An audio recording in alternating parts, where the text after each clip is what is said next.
So folks are streaming in. I think we're going to get started. So hello, everyone. Thank you for joining us today. For those of you who don't know me, my name is Lauren Drew, and I'm the Operations Manager at Orchestras Canada.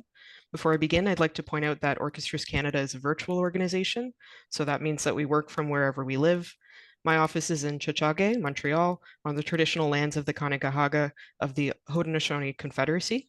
And I recognize the enduring presence of the First Peoples in this place of cultural exchange that I am grateful to call home now. So I'll get right into the session.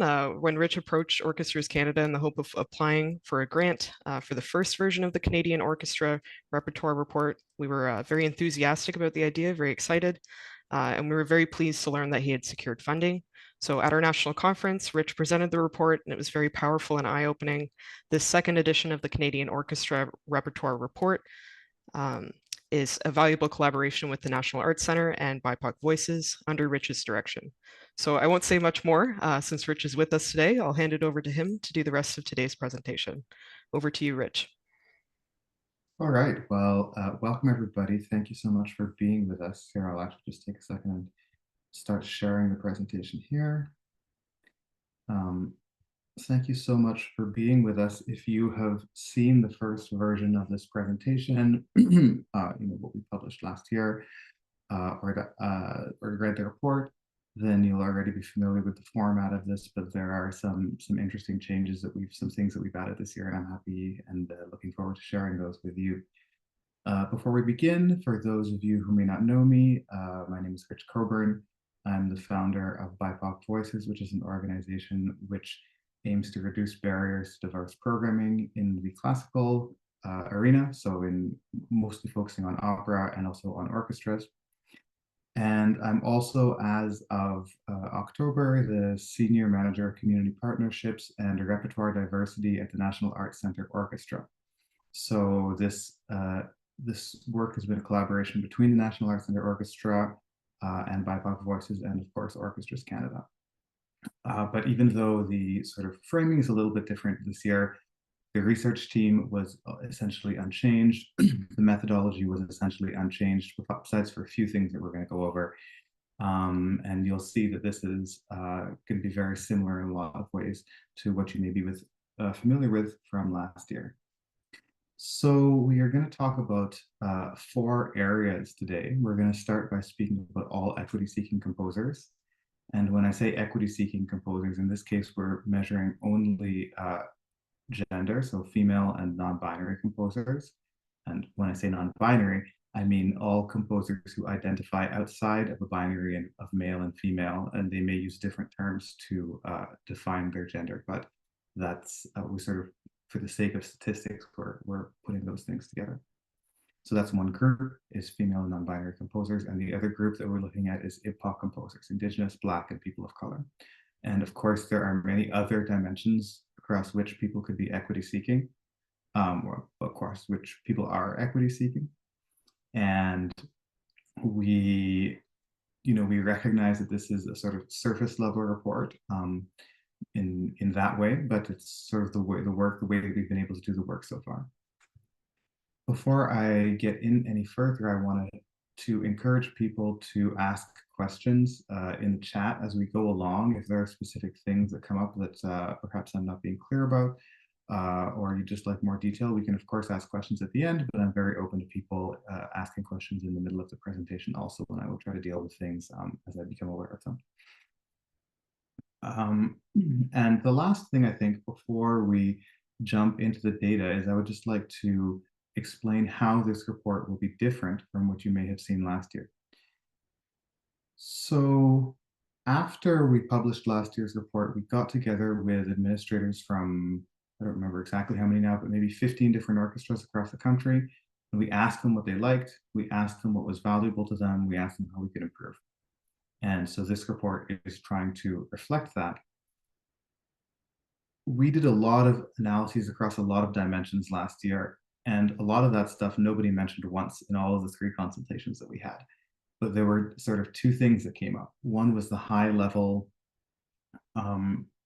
analysis of sort of the big trends, not sort of like looking at how our composers programmed across months or what about the difference between being on tour and being in a secondary venue and being a primary venue? Nobody talked about those things.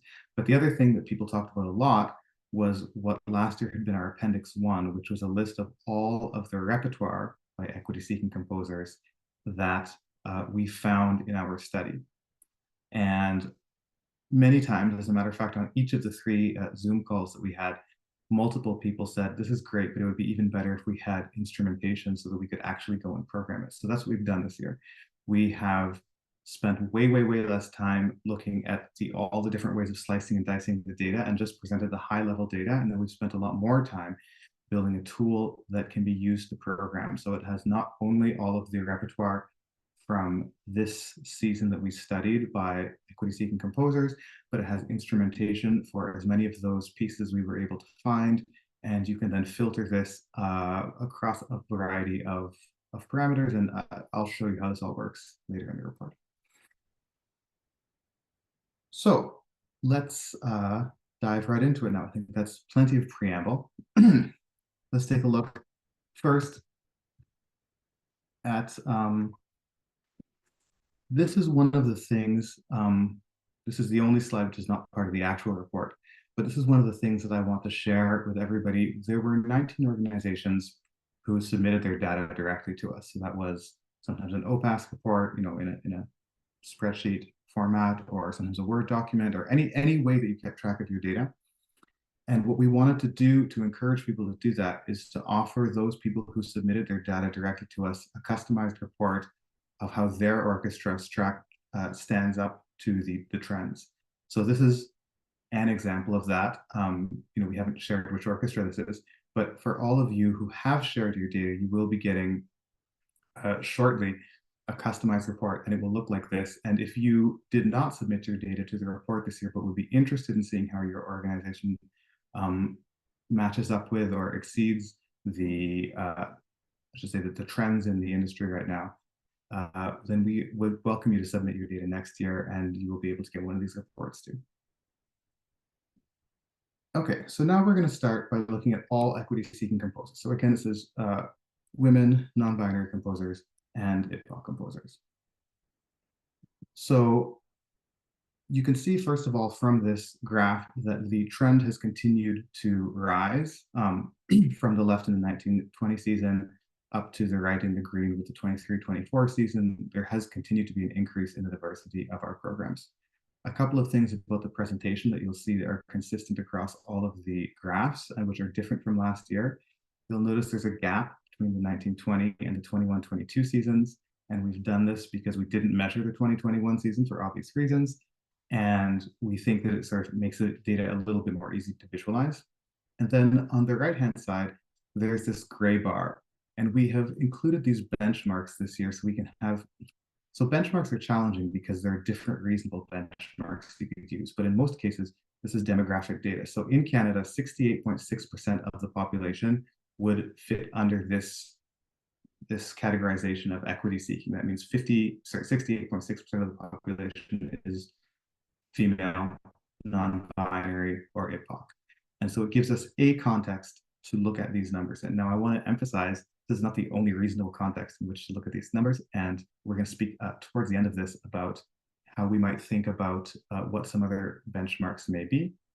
But that's what all of these slides are going to look like. So as you've noticed, the trend has continued to go up this year. It's also worth pointing out, however, that the difference between last season and this season is only 0.7% of the season. So that the trend has decreased, sort of the rate of change has decreased. We'll talk about why that is in a few slides. This next slide here is exactly the same data, but it's been deaggregated. So instead of looking at averages, we're looking at the individual lines from all of the different organizations that we studied. So the red line at the top, again, represents Canadian demographic data. And you can see there are some substantial swings up and down in this data, but the overall trend is upward. And you can also see that while there are some people at the very bottom of the graph and some people sort of around 10%, which is roughly where we're clustered, sort of 0 to 20% is where most of the data points are lying. So, it's interesting just to think about, you may, it's possible that you recognize your organization's line on this chart. I don't know, but this is just, I think, an interesting way also of visualizing the data to say that, as I like to point out, the average human has one breast and one testicle, by which I mean to say it's a true fact, but it's not really necessarily helpful in understanding what a human is. So this is just a different way of looking at that same data. Okay, now we're looking here at a comparison between Canada and the United States. As many of you may be aware, the Institute for Composer Diversity, in association with the League of American Orchestras, presents a very similar report to this one that I'm sharing with you right now. And in fact, their first report was the inspiration for me to do the same work in Canada. They do measure some things a little bit differently. Their main measurements are just measuring the number of times pieces are programmed by composers of different identities. And so this is sort of comparing that stat for Canada with that stat for the States. So you'll see these numbers are not sort of what the high level stat I showed a couple of slides ago are, but you can see that for both countries, the United States in blue and Canada in green, the trend is up at a sort of somewhat similar rate. The numbers are higher in the States, but the States also has a higher percentage of its population, which is BIPOC.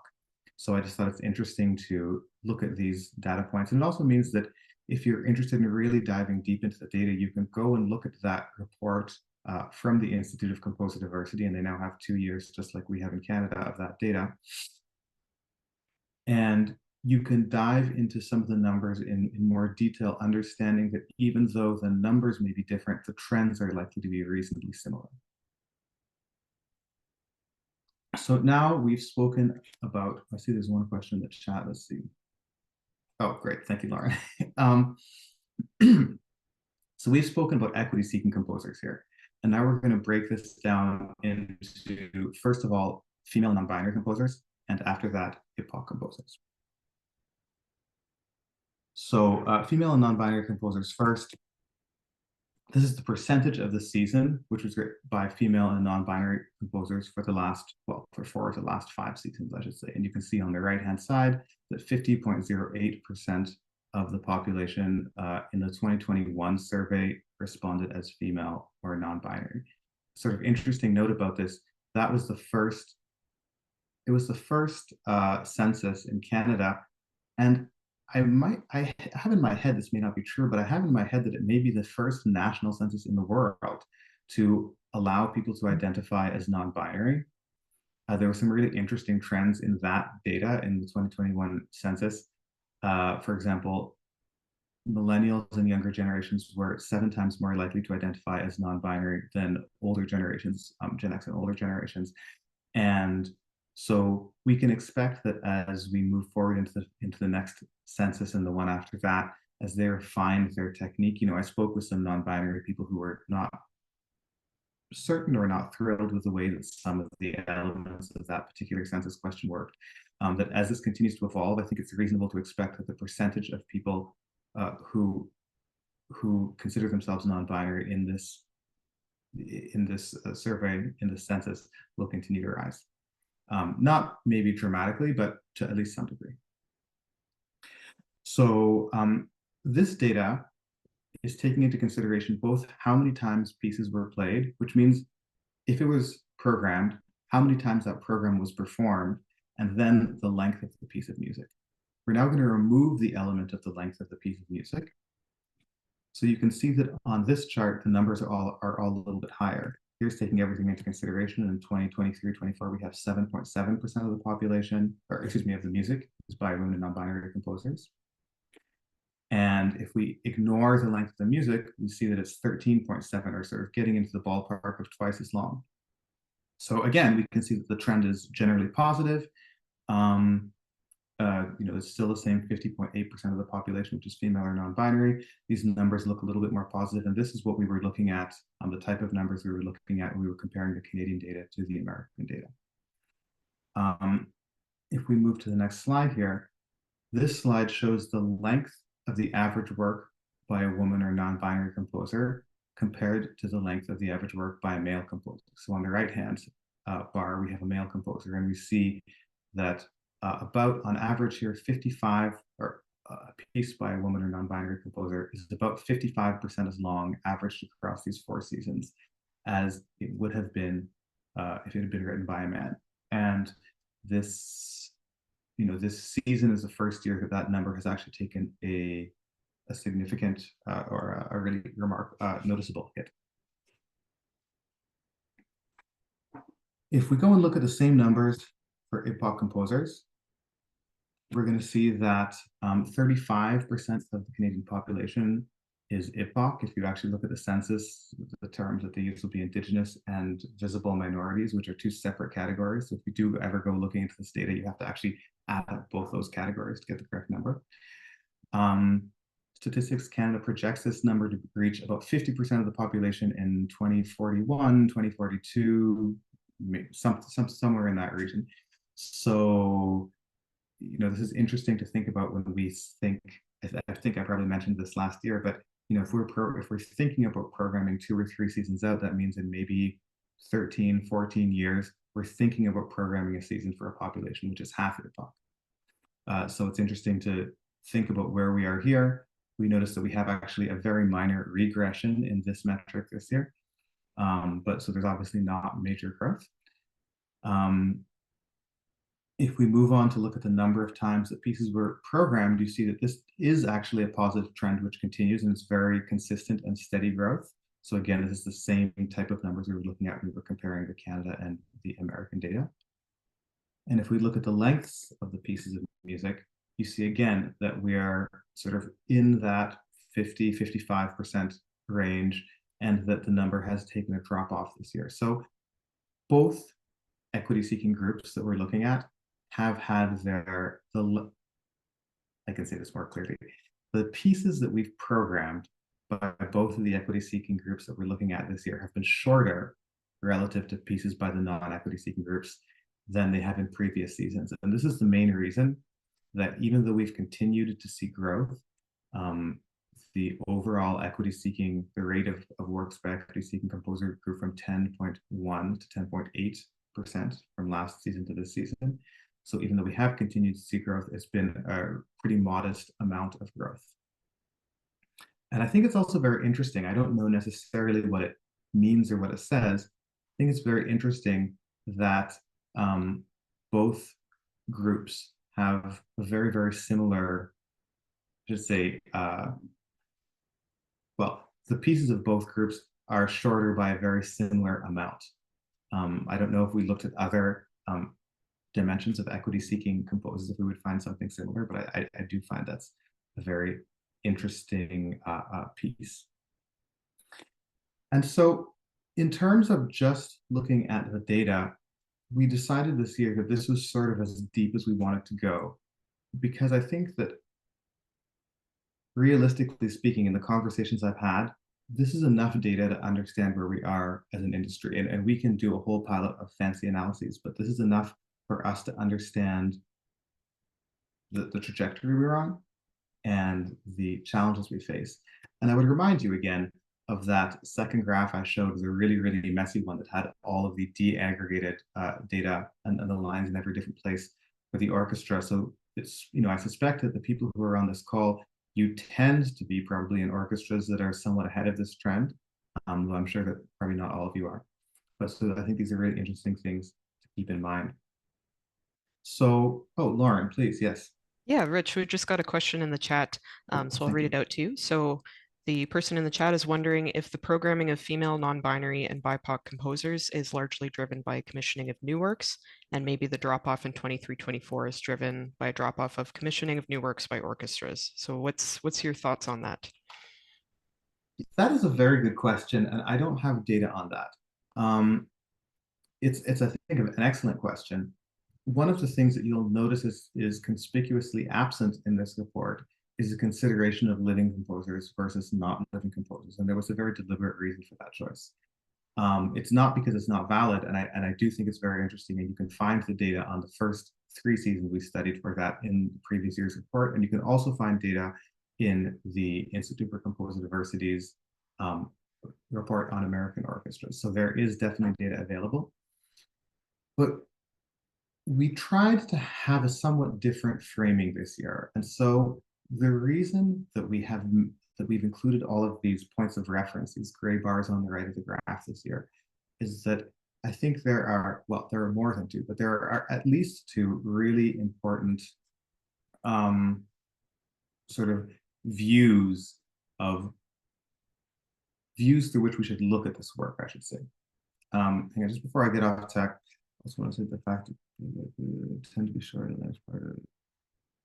Yes, exactly. So exactly, the commissioned pieces tend to be shorter than the war horses, and that affects living composers. And for sure, this is going to be a factor. And if you are interested in diving into that data again, you can look at last year's report, which is available on the BIPOC Voices website, where these reports will also be posted shortly. And you can actually dig into what that was for the first 3 seasons. But the reason that we wanted to present this view is because we felt that there is an internal view, which is the view of those people who are working to diversify our seasons within the industry, the programmers and everybody who is supporting them. And there's a lot of, I have spoken with a lot of people. I know that there's a lot of really hard work that goes into this. And then there's the external view, which is if I knew nothing about an orchestra and I had never been to an orchestra and I'm one of those people that we want to be reaching out, one of those people that we want to feel welcome in our spaces, who doesn't right now, what would I see? And if I go back a couple of slides here, if I am an IBPOC person, that I'm inside the industry. If I were not inside the industry and I browsed a couple of concerts and I saw that, I wouldn't know that 5.3 or 5.2% of the season is IBPOC composers, but I would basically see that there's very little music by IBPOC composers. Or even if I'm just looking at the number of pieces and I'm looking at the, I don't know what the lengths of them are, because I've never been to any sort of concert, I can see that it's sort of like 10 or 11% of the season. And the question is, what is the feeling that we're giving to those external viewers? So when we come towards the conclusions that we drew from this research, there were 3 main conclusions. The first was that across all metrics except for work length, we've continued to make progress. It's interesting that work length has decreased in both female non-binary and in IBPOC composers. The second is that the rate of the progress has slowed down in some degree. So notably, IBPOC composers have slipped backwards by 0.1%, which is not really meaningful, but it's definitely not going up. And the third is what I was just speaking about. I've been speaking with the researchers. I obviously speak with a lot of other people from my work about how they feel this work is going, and also speaking with people who aren't working inside of orchestras or don't really have lots to do with classical music. And I think that we have a risk, which probably some of us who are doing programming are aware of, and probably some of us don't think about a lot. So again, I'm using IBPOC people because I'm speaking sort of from my own personal experience and from the people that I know very well, but it could be true for any equity-seeking group. Equity-seeking groups in 2024 are really accustomed to being marketed to, or to being pandered to, without people doing substantive work.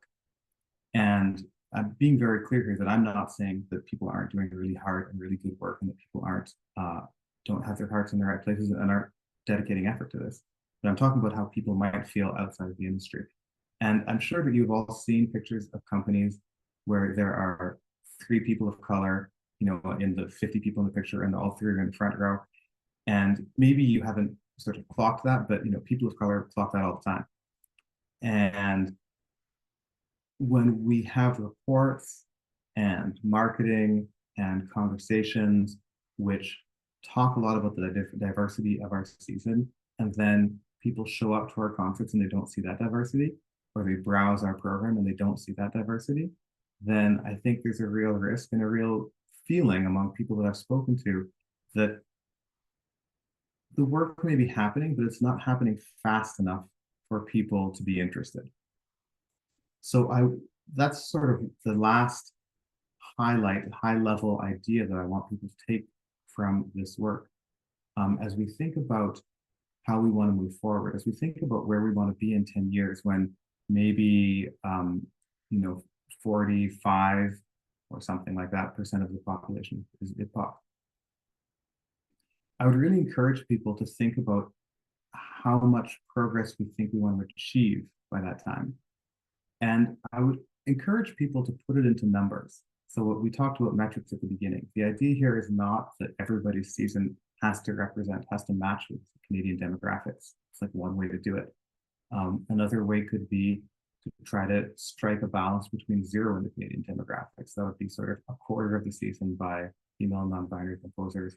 And right now, I guess it'd be like 18%, 17.5% by IBPOC composers. And as you approach that benchmark, you can decide if you feel that you're doing enough, if you want to do more. But I think it's really important that we start to look at actual numbers at where we want to be in 5 years or where we want to be in 10 years, and put numbers working backwards so we can measure really concretely, because the timelines are so long, so we can measure really concretely how radical of a change do we feel we need. And this is going to be different for different organizations which have different cultures, which are in different cities and different audiences. But how radical of a change do we feel that we need? And what is the road to get there going to look like? So one last time, the 3 main takeaways from this research for us were A, that we continue to diversify, which is excellent. B, that the rate of diversification has slowed down in this past season, and that's not a trend that we want to see continuing forward. And that's mainly because we're programming shorter pieces by female non-binary and IBPOC composers. And thirdly, that it might be a very, very valuable exercise to think about the targets that we might want to have internally. Think about how fast we feel this work needs to happen if we want to be speaking to, there are a lot of different reasons to be doing this work, but if we're talking specifically about the reason of engaging with communities who don't see themselves represented on stage, how quickly that has to happen and how dramatically that has to happen for them to feel represented, and sort of to build some sort of internal targets in a way that makes sense for your organization. I'm now going to stop. I've been talking to you for a long time, and maybe there are some other questions that people want to ask before I go and show you the programming tool. And I see there is one in the chat here now.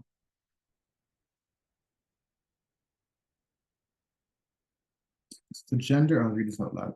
The gender distribution, roughly 50-50, doesn't necessarily reflect the ratio of female, BIPOC, male composers. It's an issue for sure, but must be acknowledged. Did you collect this information? I'm not sure that I understand the question perfectly. Maybe, Lauren, could you allow people to unmute themselves so that I could just actually make sure that I've understood this question correctly and try to answer it? Sure. So I'll give you the ability to unmute yourselves. So Dubravko, if you'd like to unmute yourself and ask your question, you're able to do so. Yeah, well, basically, I believe I'm talking from a perspective of Canadian composers here. I believe that there is not the gender distribution in society is, I would say, roughly 50-50 female male. I'm not a statistician, not going in the pennies here. Yeah. I look at the, for example, Canadian League of Composers, which is probably the main source of commissioning or acquiring pieces for the orchestra. The ratio of female and male composers is not 50-50. So that's what is one point. So so I think that has to be acknowledged. And did you, by any chance, take that information in account and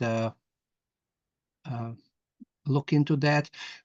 Because, when you look at the total concert repertoire, which includes pieces from Renaissance to the 21st century, the category of female or BIPOC composers is relatively new, I would say. Like it's a late 19th century, 20th century.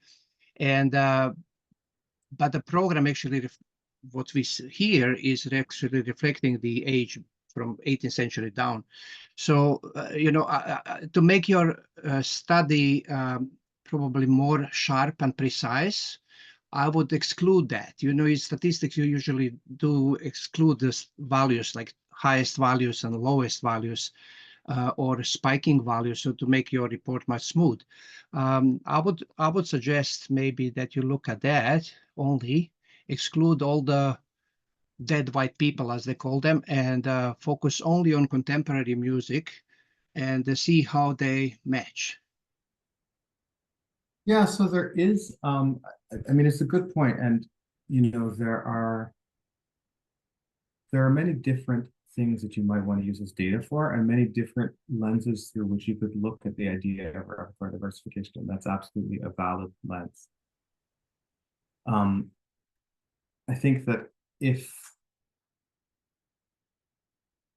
you want to get into detail in that data, actually, you will be able to find some data in the last year's report, which I believe that Lauren already posted a link to, and also in the Institute for Composer Diversity report from last year and from this year.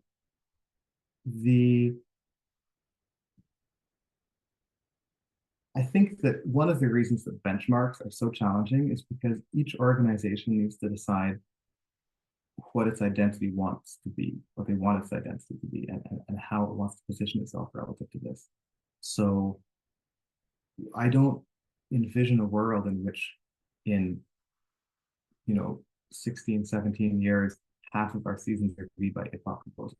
I'm not advocating for that unless that's really aligned with the goals of a specific organization. And same thing for female non-binary composers, because as you point out, we are organizations which have been focused on historical music, and in those time periods, those people were not given opportunities. So while there may be a few overlooked composers, you know, it's sort of not reasonable as long as we're planning on focusing mostly on those historical pieces.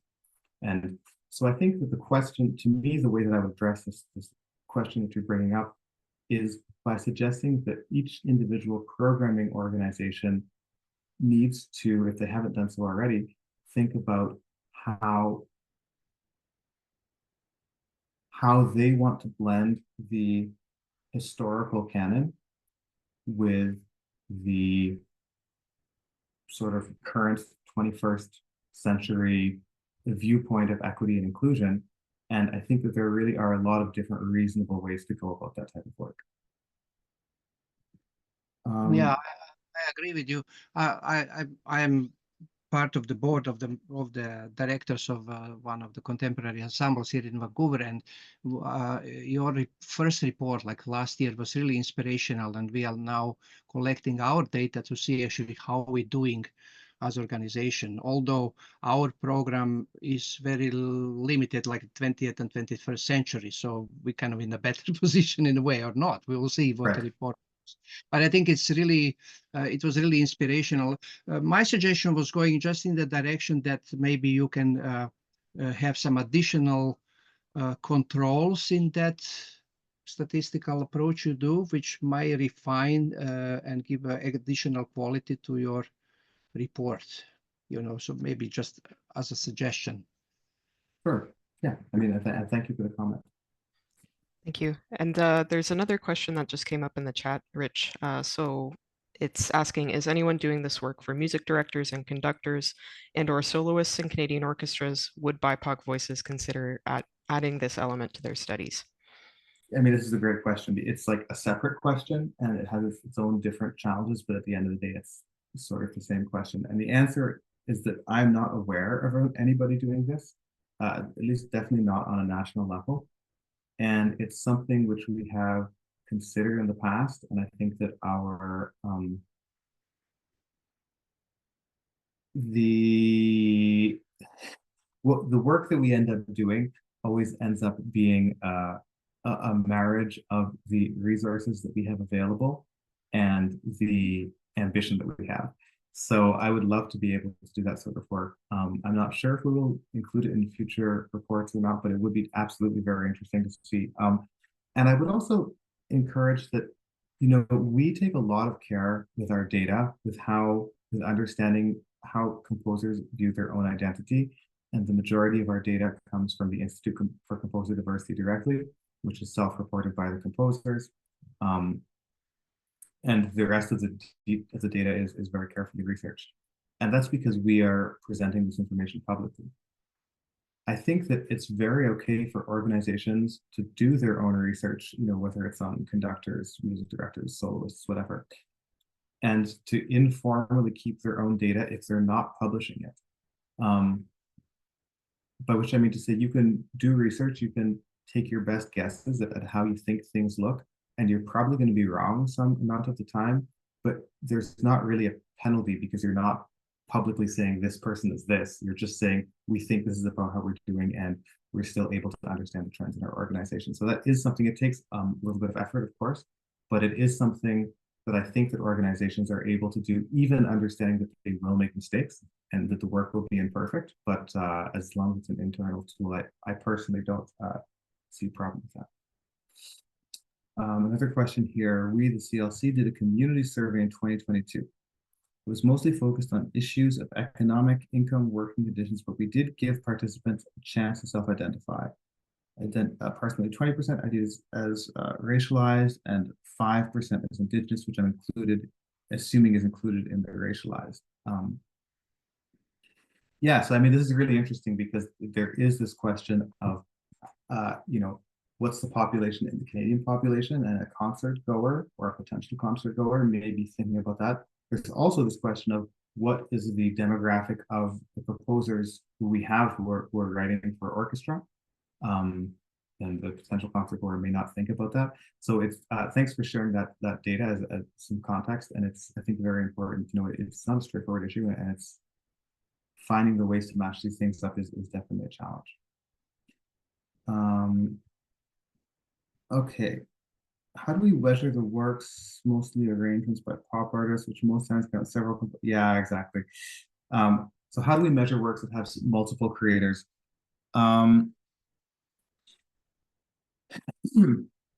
If we have something, so you'll see in a moment, we'll look at the programming tool, and you'll have like a band, which is like 2 men and 2 women, for example. When these things are like pop groups, we haven't included them in the programming tool. I mean, you could kind of go either way because it's just a gray area. If we're looking at, like, it happens less for symphonic music, but it happens more for operatic music. If you would have a piece that would have 2 composers, and it's not a pop thing, then we have for example, one of them is a woman and one of them is a man, then we have included that in equity seeking. But it's a somewhat arbitrary line to draw. And to be honest, I think there are, again, different reasonable ways of doing that. Thank you for the question. Okay, here's another question. As you stated earlier, Rich, the trend is moving upwards, and I anticipate being able to continue programming with that view. For smaller organizations, the number of concert programs that can be presented, the number of works on that program might impact the data, and as a result, the percentages, and vice versa. Yeah, that's absolutely true, and something that we didn't include in the report this year, but that we did include in last year's report. The average, so let's say the average last year was 10.1% equity seeking. If you look at where the different organizations sit, and you specifically look at their budget category as a sort of proxy for the amount of programming that they do, you'll see that the largest budget orchestras sit very close to the average, and this shouldn't be surprising, of course, because they do the most programming. And as orchestras get into smaller budget categories, they tend to be more wide. So the least diverse seasons and the most diverse seasons tended to come from the lowest 2 budget categories. And then as we moved up into larger budget categories, we shrank towards the average. That's a great observation. And, something also to keep in mind that, this is why I put that really messy graph too, because I think it's really important to think about where you are situated within this work. This data has been super helpful. In my opinion, the issue of repertoire diversity lies almost totally in an orchestra's ability to cultivate a healthy practice of either commissioning new works or becoming intimately familiar with 20th and 21st century music. Considering that orchestra's repertoire lies mainly in the 19th and 18th century, it's very difficult to solve many of these issues without programming more works by living composers and 20th century works. I'm concerned that orchestras are commissioning less and will be commissioning less as their budgets get crunched first. This is, I mean, again, also a really good point. Of course, you know, the reason that I say I don't imagine that very many orchestras, you know, there may be some exceptions of new music groups, will ever get to having seasons that look like our demographic data is exactly what's been expressed here. And which is why I think it's a challenge for orchestras today. You know, it's a question that we've never had to deal with before. You know, 50 years ago, we just showed up, we played music that the people who were working for us liked, and people came and everyone had a good time. Or not everyone had a good time because some people didn't come, but the people who came had a good time and we were happy with it. And now we have to ask ourselves these really challenging questions of, do we want to change our identity? Do we want to become more focused on modern music specifically so that we can have more diversity in our season? Does that fit our other values? Or are we willing to say our seasons will be diverse up to a certain point because we're more focused on this other historical music where it's much more difficult to find that diversity? It's, I think, really something that each organization has to grapple with independently. So if there are no more questions, and people can ask questions after this too, then I'm just going to take one moment and share the programming tool, which will also be available to you shortly. Oh, here it's good.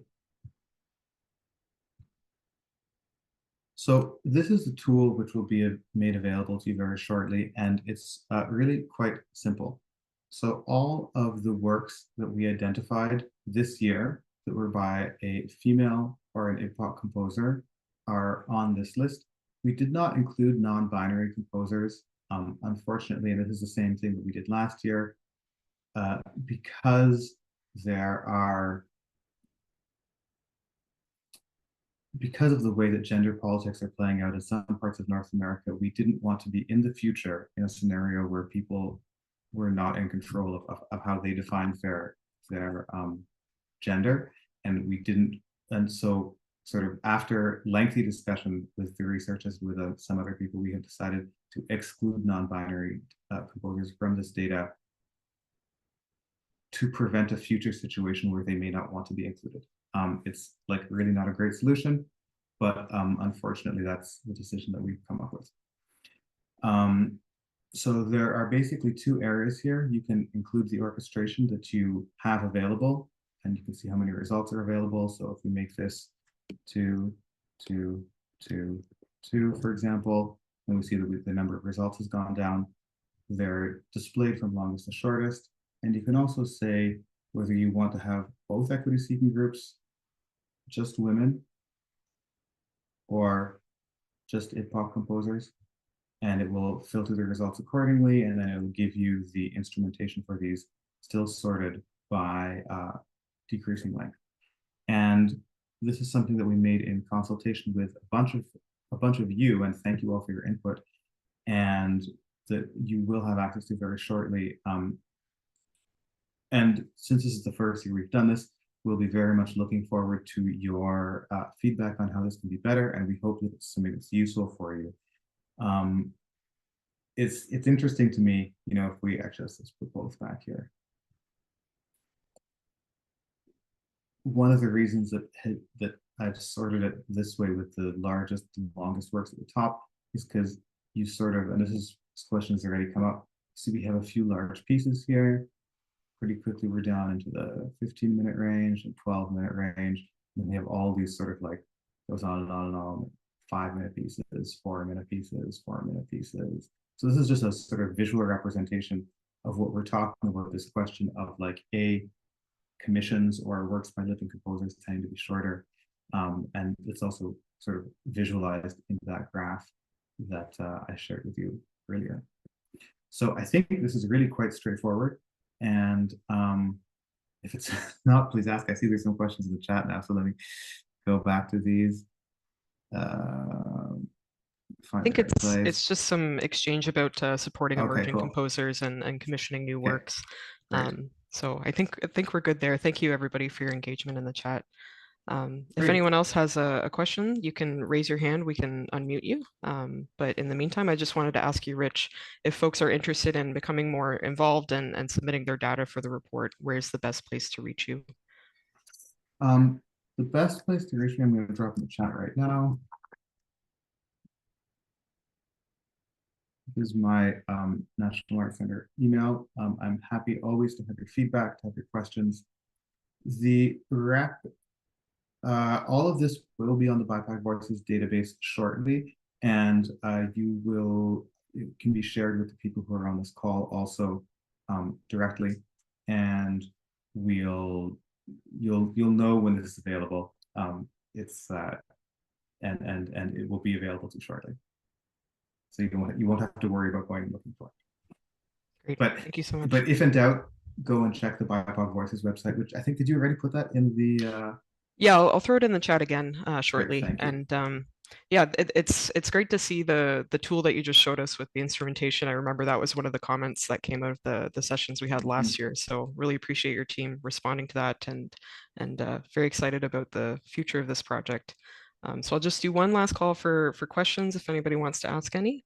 But in the meantime, thank you so much, Rich, for your presentation today. We're really grateful to be working with you. Oh, we got one late question. So at the risk of opening a small can of worms, is there any thought of expanding this data collection to include smaller ensembles, presentations of solo works, blah, blah, blah? Yeah, what are your thoughts there? It's not really a can of worms. I mean, it's a great question. The answer to that question is that this is an entirely resource-dependent question. And if there were a way